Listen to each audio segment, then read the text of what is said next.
Hello guys, welcome back to this channel. In this today's tutorial, I'm going to show you how you can insert line break in Google Sheets mobile app. Okay, let's get into it guys. I have prepared my file in my Google Sheets mobile application. And for example, I'm going to insert the line break in this column, pass or fail column.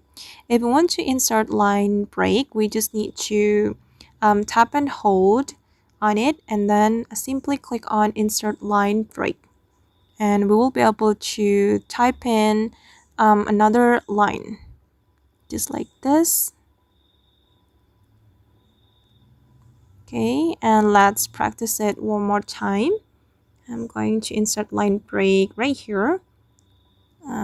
Just click on the cell, tap on the this column or this section and tap and hold on it, insert line break. Okay, just like this.